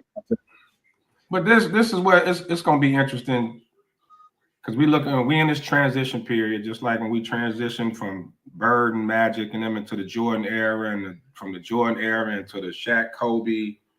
This transition, this is what we're in right now. We're going into it. With those older superstars, man, are they really championship contenders anymore? You know what I'm saying? Like it's time. Like this is it. They gotta be ready. And I don't know who I heard this. I don't know if it was Chris Broussard or somebody somebody this week said, because they were talking about the KD trade. They said your KDs, I think it was Broussard, your KDs, your LeBrons, not Steph, because Steph still kind of going. But your KDs and your LeBrons need to be on the team where they're not the best player. Definitely. They need another young gun, and then they give you what they can give you. But at this stage, they can't be the best player to win a championship. And that made sense to me. Like KD you can't rely on KD to give you 30, 35. You can't rely on LeBron to give you 30 a night. That ain't them no more. They need to have some young gun that's not necessarily, let's say, better than them per se, but they got to be the dude. And LeBron and KD just give you what they give you. Steph can still do it, but he's kind of winding down too. Like he's starting to get hurt a lot. Right, picking up nagging injuries. Right. Nagging injuries. So, but that's when when you go back to the Luka trade with the Lakers, I think they realized it now. Like a team like the Lakers going into it, it's not about Bron no more. It's not they got built on Luka. It's building around Luka's skill set. For the Lakers to be successful, I think Bron's going to have to average the lowest he's averaged since his rookie season. Like Bron going to have to be around that 21. He's going to have to be around that 20, 21 point, maybe even 19 a night. Like somebody else going to have to be the second guy. It's going to have to be Luka. And then if it's Austin Reeves, he continue to, keep coming. Bron has to be like a third option for a contender. We're talking about teams that can contend. And the same with KD. You're absolutely right. He's going to have to be the second, third guy. He can't be the top guy. I don't even know if Steph could be the top guy anymore. Be totally honest. Steph need another bona fide. You know what I mean? Like the offense can't just go through because it's so obvious when Steph hurt. They're a completely different team. Like that can't be the case. Now that's supposed to be Butler, but bro, they completely different without that dude. Yeah. Like it can't be the main. The whole system is built around Steph, though. Like the system is built around what Steph does best. That is true. Bro, the man pull a hamstring. You didn't even see him pull it. He just pulled a hamstring. Well, I saw when he did injuries. When he did it, he still came back down and made a three, and then that's when he was like, "Oh, something ain't right." Yeah. Take that. We need that 20. You know how when you first feel that tweak, you're like, "Oh shit, okay, let me see if maybe that's just a little." And then you run up and down that court. You run up that court once or twice. You're like, "Nah, I can't do right." this." When you try to move side to side, it's like, wait. Right. I don't know, man. It's gonna be tough, and then the U.S. definitely gonna be at a disadvantage without Kyrie and Tatum, because neither one of them gonna be there for the game. They ain't gonna be ready at that time. You're right. Forgot about that. They ain't gonna be ready in February. Get to some NFL, man. It's almost training camp time, brother. Well, hey, your man showed up in town. He showed up in town. OTAs. People are like, oh, Aaron Rodgers. People are, they ain't got on this Aaron Rodgers train like crazy. Like, oh, y'all forget what this man could do. And it's like, well, he hasn't shown it in 3 years. So it's like, how can we just say, oh, he just finna bounce back to his MVP season, Well, I think people are looking at it more from, well, we won 10 games with Russ and Justin Fields. Why can't we win at least can't win the same amount of games and possibly a playoff with Aaron Rodgers? They still feel like they upgraded at quarterback in their opinion. And I can agree with them that even though Rodgers hasn't been Aaron Rodgers from Green Bay, he's an upgrade over Russ and Justin Fields. Okay, I rock with that. But again, you don't need MVP Aaron Rodgers. Bro, this is not your system. This is not your team. All we need you to do is come in here and be Aaron Rodgers. Don't turn the ball over, move the ball, right? We don't need you. I don't need MVP Aaron Rodgers, bro. We are a running and defensive team. We are who we are. So we're not throwing the ball 50 times a game. I'm quite sure they've told him that. Hey, man, we don't need that. We need you to steady the ship. Don't turn it over, right? Like, I don't need MVP Aaron Rodgers, man. This ain't that. Can his arrogance accept that? This is last go round. He has to. He only signed a 1-year deal. I think to me, he just doesn't have I don't see a guy that cares about winning championships anymore. Like different when Brady went to Tampa, right? When he went, Brady still wanted to win. Brady still had to prove it. I'm gonna prove that it was me, not you. Like he was still on. I can do without Belichick, right? Rodgers doesn't have that attitude like he does anything to prove. He just doesn't. To him, I'm me. And this is what it's gonna be. Are you gonna accept maybe only throwing the ball 20, 25 times? Pittsburgh typically known for being a running team, that ground and pound, play good defense. I mean, he gonna want to use Metcalf and Rodgers gonna want to get off. No, so, they don't let him throw the ball, but this ain't no 50 times game type thing. Like he got to. Rodgers is going to have to let his tight end and that slot receiver gonna have to eat. DK gonna get his bomb here and there, but whoever's playing that slot and whoever playing the tight end, they got to eat as the running back does his thing for them to be successful. Negro Damas. Okay, but he has to realize that, bro. And then you got to realize that didn't nobody else want you. Let's talk reality. Nobody else wants you, dog. No. So whatever they ask you to do, you got to be humble and willing to. You know what? Okay, we mainly run the ball. Right. You gonna let me shine a little bit, but I can't have in my mind we're gonna just do it how I want because this ain't my team. This is Tomlin's team. So you ain't coming in here. This ain't Green Bay, bro. This ain't the Jets. We're not hiring Randall Cobb. None of that. Like this is what it is. And the fact that when the merry-go-round stopped, Pittsburgh was the only option you had. So you can do it how we want to do it, or we can part ways, bro. Well, just the fact that Aaron Glenn flew him in to tell him to get out. That was amazing. That was disrespectful, man. Fly you in to tell you get out. Like that's crazy. Hold on. And then put him in the room and say, we be right back. Came back, yeah, dog. So we decided we just gonna go. I think I'd rather be ghosted. I'd rather be ghosted than that, dog. Like, come on now. It's not me. It's not you. It's me. That's me. It's me. I need some time for myself. That's the worst. That's the worst phrase. Worst breakup line ever. It's not you, it's me. It's not you, it's me. Then you got no disrespect.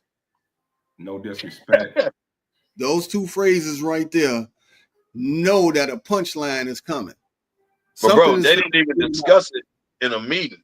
They stepped out the room and came back and said, "Yeah, dog. So we talked about it. So go in a different direction." You know what? I think what really happened though, when Aaron, when he got there, he probably came into the meeting with that old smug look on his face, like, yeah, you know. And Aaron Glenn looked and said, "You a fucking lie. You out of here."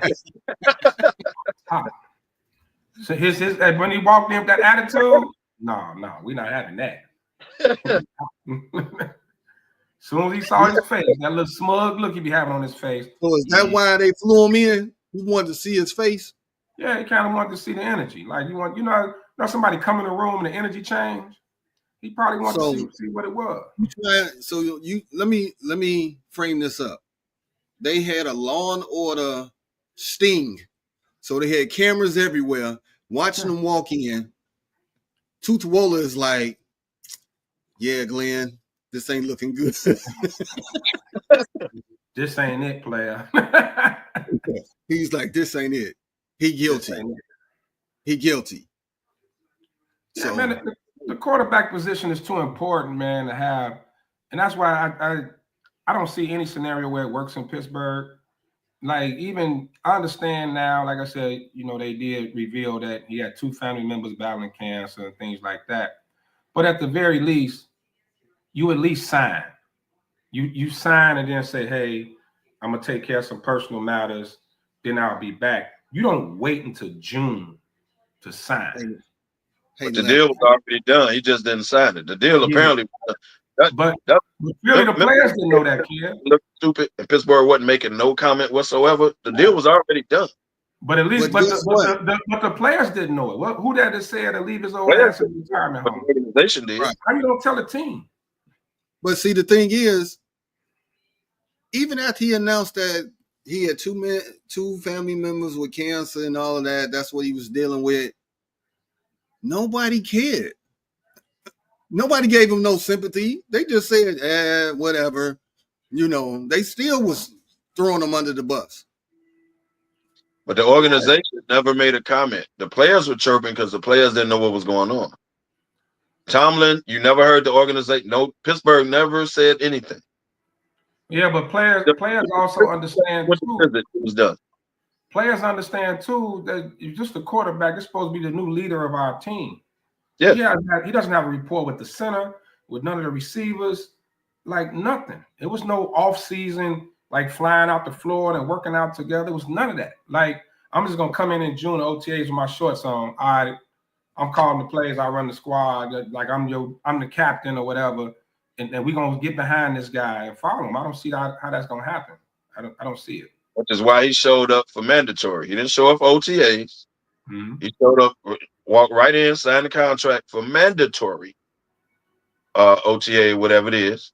So now, you know, he starts all this. But somebody in the organization had to, whether it was the team captain, like somebody had to know, okay, he coming, dog. He just ain't coming to mandatory. Like somebody had to, because the organization, think about it. Yeah, but he didn't pop up and say, "All right, y'all, mandatory next week. All right, I'm gonna come on sign with y'all." But the good faith would have been to sign before the draft, at least. Sign before the draft, and then, okay, at least we know you signed, but you're going through something. Okay, you'll come in, he'll be here mandatory, but at least he's on the team. To not sign, that's not a commitment. You could say, "I'm going to take you to the prom." You know what I'm saying? It don't mean we're going to tux and show up. You know what I'm saying? So, I don't know, man. I think it's a horrible situation, man. But I want to jump on this the Cincinnati thing with the rookie. Yeah, let's do that. That's Cincinnati. Another shit show. Now, this Ben team. Don't hide now, Ben. Shit show. I'm calling it out what it is, Kev. Now they won't sign the pass rusher. This ain't my team. I like Joe Burrow. Yeah, he like Joe. Let's frame that up. Okay. Okay. So the best defensive player is holding out. You don't want to pay him.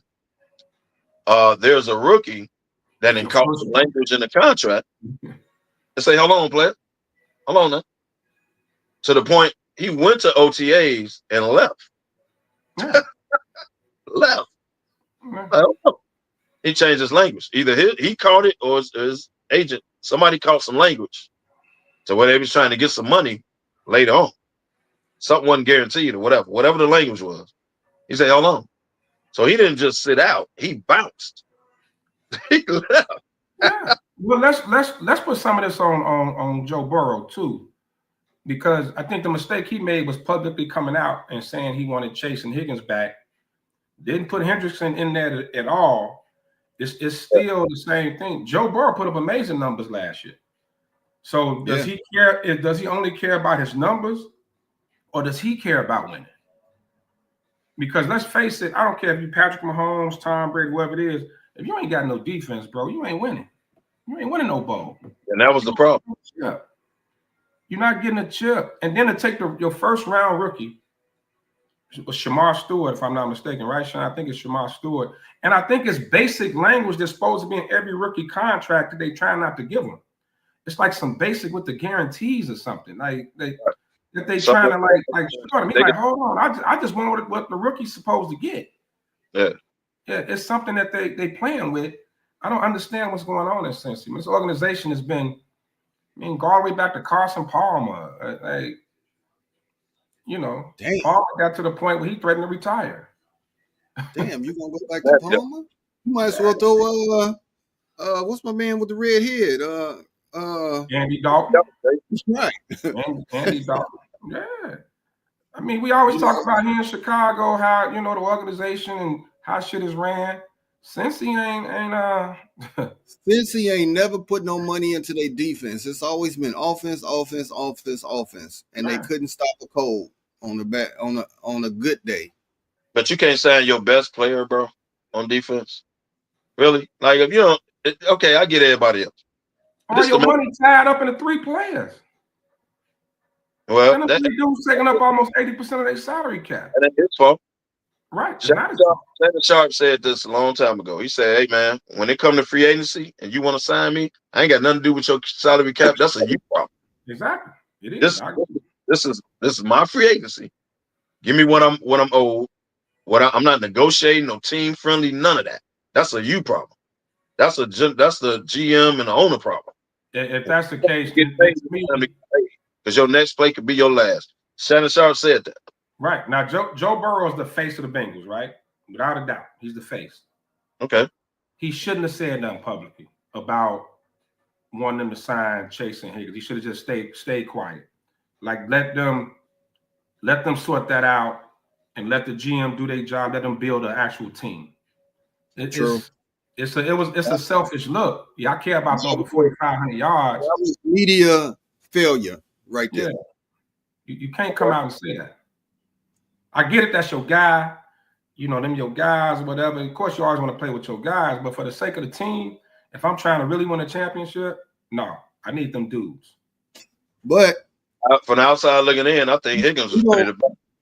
We don't know if one of them media guys, how they trick you into talking about something and they be real cool about it, and then they ask you this question, and then you responding to the question, and now it's flipped into a whole nother thing. Then he say, well, what about your defensive guys? Now he looking like, but we was talking about the offense. Now that could have been it. I'm just saying, could be. But I think they're going to take care of him because if they don't need him, they're going to have to. And then it's at a stalemate. And what they doing, they holding out, so can't nobody afford to sign Hendrickson at this point for what he wants. Everybody's cap being used up. That's why they take this. They would have been trading. They could have traded him for the draft. You would have got high picks for Hendrickson. Maybe not a first rounder. But you definitely could have got a third. I never agree with Gandy, but I have to agree with Gandy in his point. Since he should have let Higgins walk, they should have signed Hendrickson. It's a lot easier to sign a wide receiver than a dominant edge rusher. I mean, Gandy, you cooking with grease on that one. You know, I know you don't want to lose Higgins. Franchised them last year. Let the man go. You obviously didn't want him. You franchised. So now, here, free agent, Burrow is campaigning for him. I think Higgins wanted to bounce anyway. Now you're gonna take what you get. He wanted to bounce. He wanted his money, and then, you know, the front office is gonna try to finagle finances however they can, because they know that he's an important part of that offense, and they don't want to lose him. So that franchise tag is in a tool belt. How many guys have got franchised over the years, man? Yeah, but I'm still not letting up on Joe. I'm not letting up on Joe Burrow though with this.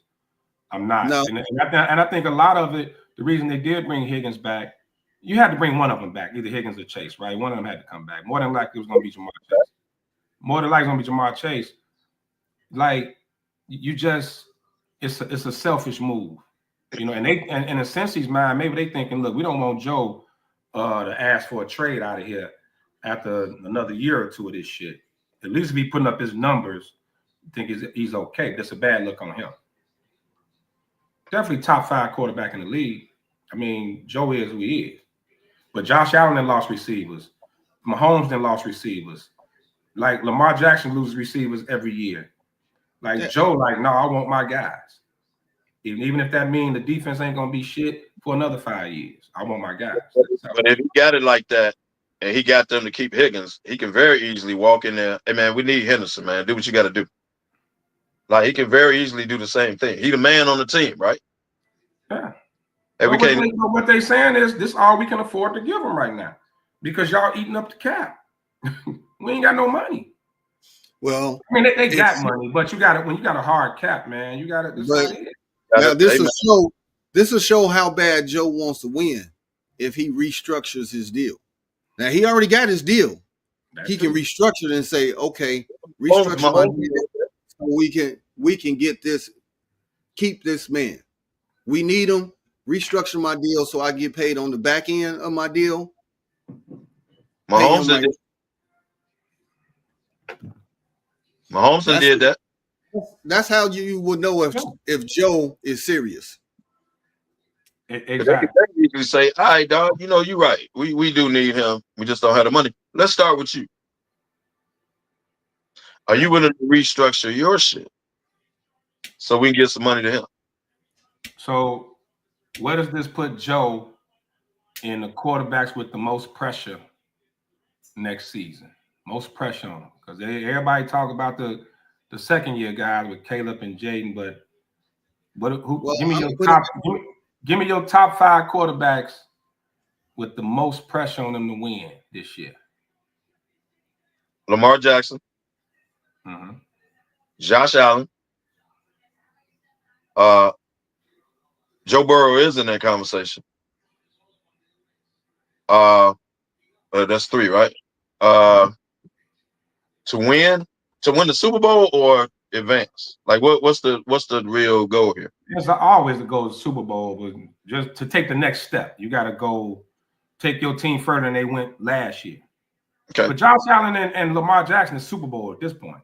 Like, yeah, for them it's Super Bowl. It's Super Bowl. Joe Burrow is to get back to the playoffs, number 1. But Justin Herbert, see more out you, bro. Like, you supposed to be this dude, right? That's 4. That's a good list. 4. Damn, who right there? I'm shocked you ain't got this one, because he in your division. Dak Prescott. Dak Prescott. Okay. How long we been on Dak, man? Can I give you my 5 before you go, Kev? Go ahead, man. My top 5, and they are in order 1 through 5. And I'm gonna give you a honorable mention. Rodgers is number 1. He got a lot to prove. Number 2. Yeah, pressure is mug when it comes to him. Number 2 is Dak. Number 3 is Josh Allen. You got to get over this hump sooner or later. And matter of fact, he is 3A and 3B is Lamar. Okay. Then I'm coming with Burrow. And my honorable mention is Caleb. Caleb only in year 2. That's not fair. No. Pressure-wise. He has been handed. He has to be better. Everything. Come on now. Man, I'm speaking on pressure. Pressure to do better. Have a big year. Have a big year. That's my list. I like your list. I'm not necessarily with the order though. Because for me, I'm putting Josh Allen and Lamar Jackson 1 and 1A. Yeah. Like they gotta be 1 and 1A, man, because they at that ceiling, man. Like it's damn near Super Bowl or bust for those cats right now. But it's true. Anything outside of the Super Bowl for them is a failure. Yeah. So that's why I put. But I agree with the rest of your list. Definitely Dak. Why is Aaron Rodgers on there though? What pressure does Aaron Rodgers have signing a 1-year contract with a team that's not better than Josh Allen or Lamar Jackson's team, and he's in the same conference with Patrick Mahomes? Like, what pressure does he have? Because it's a team that's won 10 games every year, and with a coach that's never had a losing record, and you bringing him in, you got to at least get out of the first round. You got to at least win a playoff game. Yeah. He is out of that first round, especially after that shit showing with the Jets, what we just saw. Right. Because guess what? That's all they're gonna remember in his legacy is the last 3 to 5 years. Because before that, he really doesn't have this huge resume of winning. He got 1 chip. He got one. He finna win 1 in Pittsburgh. Like he got 4 MVPs. But if he's gonna retire after this, come on, man, you gotta have a good showing before you say it's all over, or they gonna you gonna be that mediocre. Yeah, because now I think you're looking at legacy now. Because what if Pittsburgh only won 7 games with you, and we won 10 with Russ and Justin last year. I mean, you supposed to be when Brett Favre went to the Jets. Remember when he left Green Bay, went to the Jets, pressure was on. He did all right. Then he went to Minnesota, pressure was on. He almost got them to a bowl. You got to get there. Right. So I agree. There's a lot of pressure on Rodgers. I'm gonna give you a young cat with more pressure on than people think, than people are saying. I think Jaden Daniels got a lot of pressure on him. Oh, you know what? I got him down right below Caleb. Yes. Because he peaked fast. They got to the NFC Championship. You can't go backwards. Bro, y'all putting a lot of pressure on year 2 quarterbacks. That's bro. Like what it is. Like so you trying to tell me that the pressure wasn't on CJ Stroud? He had a great rookie year, right? And he had a mediocre sophomore year. Dude is same team. But you can't. So they're going into year. CJ going into year 3. McDaniels and Caleb going into year 2, and y'all say it's pressure. It's pressure because of where they finished his rookie year. I'm just saying, you peaked. That's a quick peak. That's a quick peak, though. Okay, so Jaden Daniels. Let's say he takes. I'm not saying he's gonna have a terrible year, but let's say he takes a step back. Mm-hmm. Right? And let's say Washington all that this year, whatever. They're still good. Like Houston still made the playoffs, but Stroud didn't have the season he had. Why is the pressure on him in year 2? The same way he got all the kudos. The same way he got all the kudos for getting to the NFC Championship game. This is your ceiling. This is it. Right. You peak quick. Right. Like Caleb got a little time to build up. So if the Bears just win 9 games and don't win the playoffs, and Caleb have a good year, ain't nobody gonna say nothing. If Washington don't even make the playoffs, how you gonna look at Jaden? It's a step back, right? Is it his fault? It's not his fault, but he's the quarterback. We're not talking about whose fault it is.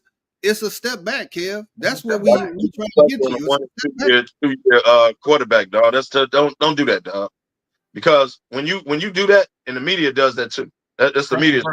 Baby. When you put pressure on a 1 and 2 year in the league quarterback like that. Oh, but you won last year. You ain't win this year. Oh, you ain't nothing.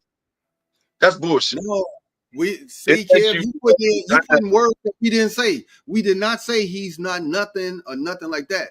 We said, is it a step back? He put his ceiling way up. We think he's fresh. Guess what? You do Joe Burrow the same way. Joe Burrow went to the chip, and then he has stepped back since. Ever since. Went to the bowl, ain't did nothing since. That's his honorable ceiling. When you make it that high, you got a ceiling, and each year they looking to make you to get there. You don't think it's pressure on Brock Purdy? And Brock Purdy just signed, got paper, $55 million a year. The only pressure would be on Brock Purdy is because now they paid you, now they expect something out of you. You didn't give a damn about Brock Purdy. Like Brock Purdy walked into a situation, he had a hell of a team, which made 2 NFC championships and 1 Super Bowl or something like that since he been a quarterback. Yeah, with Purdy. They went with Smith. That wasn't because he got expectations now because now they paid you. I mean, Garoppolo. So now you get expectations off that. Right. One of them years was Garoppolo. You're right. Garoppolo was one of them years. Yeah. Okay. So you got expectations. Losing, they always look at the quarterback. They don't say the whole team. They look at the quarterback. The quarterback gets most of the juice. Too much credit and not enough blame. Yep. Every time. He never gets it's just what it is. Because everybody's saying, even though Caleb and Jayden numbers were very close, it wasn't a big difference in the actual numbers.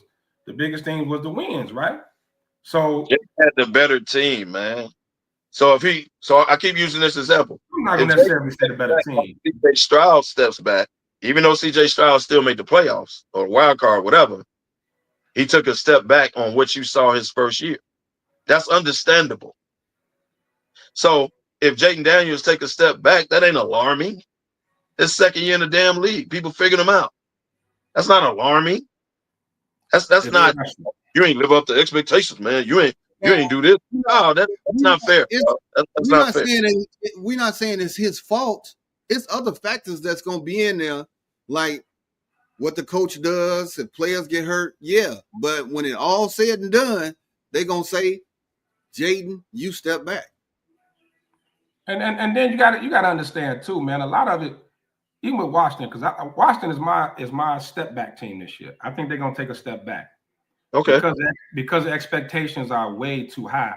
They had a good year, but we saw what happened when they went up against Philly in that NFC Championship game. It was varsity versus frost-off, pretty much. It's levels. Okay. It was levels to it. I think Washington got a lot of 50-50 things that went their way, a lot of the fail Mary. You know, you got lucky. Dak got hurt, so you got Dallas who went down. You know, so just within the division, and there was a lot of games that they pulled out. Like at the end, it's not going to always happen. So they had one of those damn near like the 2018 Bears before the doink before the you got some love. Yeah, right. What happened? But now the expectations going into the following year are up here. So if you don't at least get back there, people ain't gonna start chirping. They don't care about what year you in. Right. That's pressure. Even if he doesn't get back there, but he gets close, then it's okay.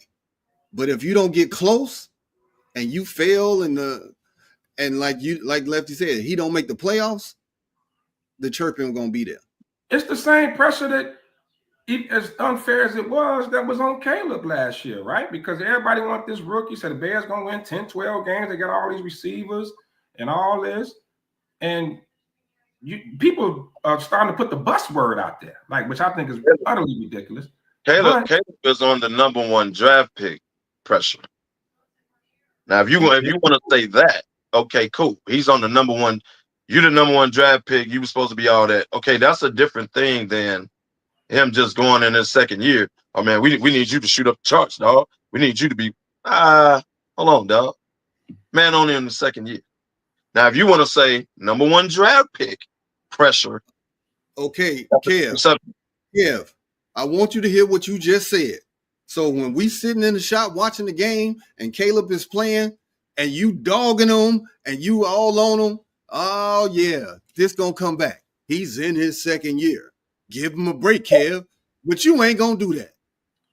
No. I got on him for holding the ball last year. Y'all remember when I was yelling out, holding the ball. Hold the ball again, you gonna dog him. You're gonna dog him. Playing off time. Not playing on time. That was his big issue. But when you look at the numbers for a rookie, those are outstanding. Those are pretty good numbers for a rookie quarterback. Even if took 70 sacks. Yeah. He still put up numbers. Cool. And like you said, if you really compare the numbers, he wasn't that far off from Jay McDuffie. Cool. But man, still only in the second year. See, I'll come to his defense on this. It's only in the second year, dog. Yeah, now let's see if the offensive line improve. He don't take as many sacks, right? Let's see if Ben Johnson makes him get rid of the damn ball. I'm recording you. I'm recording you right now. I'm saying, I'm gonna take his side in that I don't think he has pressure to be like you saw what you saw what Jaden did. All of a sudden, Caleb was supposed to repeat that. You saw what CJ Stroud did. Caleb was supposed to repeat that.